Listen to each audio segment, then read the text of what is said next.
সে আমাকে কোরআন শরীফ ছুঁয়ে কথা দিয়েছিল আমাকে কখনো ছেড়ে যাবে না, কিন্তু সে তার কথা রাখেনি। এই গল্পটা পাঠিয়েছে ময়মনসিংহ থেকে সারোয়ার নামের এক ভাই। আমার নাম সারোয়ার, আমার বাসা ময়মনসিংহ থানার গফুরগাঁও, গ্রাম পাচুয়া। বর্তমানে আমি সৌদি আরব প্রবাসী। আজ আমি আপনাদের মাঝে আমার জীবনের সবচেয়ে কষ্টের গল্প শেয়ার করতে চাই। আমি আপনাদেরকে জানাতে চাই আমাকে কিভাবে ঠকানো হয়েছে। আমি যখন দেশে থাকতাম তখন আমি খুব সাধারণ একটা ছেলে ছিলাম। ছোট ছোট অনেক স্বপ্ন ছিল আমার, আর সেই স্বপ্নের মাঝেই একদিন হঠাৎ করেই ঢুকে পড়ে আয়শামণি নামের একটা মেয়ে। তার সাথে আমার পরিচয় হয়েছিল ফেসবুক থেকে। হাই হ্যালো বলতে বলতে আমাদের কথা বলা শুরু হয়। কথা বলতে বলতে আমরা বন্ধু হয়ে যাই। সেই বন্ধুত্ব যে কখন ভালোবাসায় রূপ নিল বুঝতেই পারলাম না। এজন্যই হয়তো হুমায়ুন আহমেদ বলেছেন, দুজন ছেলে মেয়ে কখনোই বন্ধু হয়ে থাকতে পারে না, একসময় না একসময় তারা প্রেমে পড়বেই। আমার ক্ষেত্রেও তাই হলো। আমি তাকে অসম্ভব ভালোবেসে ফেলি। একদিন আমি সাহস করে তাকে বলেছিলাম আমি তোমাকে ভালোবাসি। তখন আমার বুকটা কাঁপছিল। আমার মনে হচ্ছিল যদি সে না বলে তখন আমার কি হবে। আমার কথা শুনে সে কিছুক্ষণ চুপ করেছিল, তারপর খুব আস্তে করে বলল, আমিও আপনাকে ভালোবাসি। সেই দিনটার কথা আমি কখনো ভুলবো না।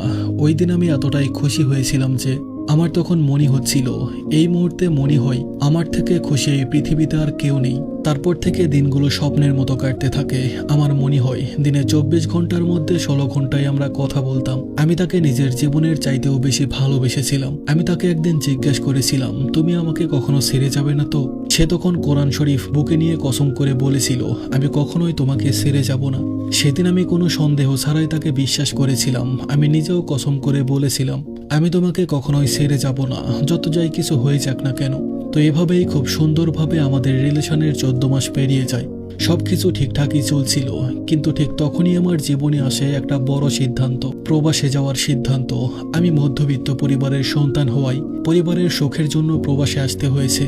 কিন্তু তাকে ছেড়ে প্রবাসে আসতে আমার ইচ্ছে করছিল না। আমার ভয় হচ্ছিল, আমি যদি প্রবাসে আসি আর তার বাড়ি থেকে যদি তাকে বিয়ে দিয়ে দেয় তখন তো আমি কিছুই করতে পারবো না। তাই ইচ্ছে করছিল না আমার আসতে। কিন্তু সে আমাকে সাহস দিয়েছিল যে তুমি যাও, আমি তোমার জন্য অপেক্ষা করব।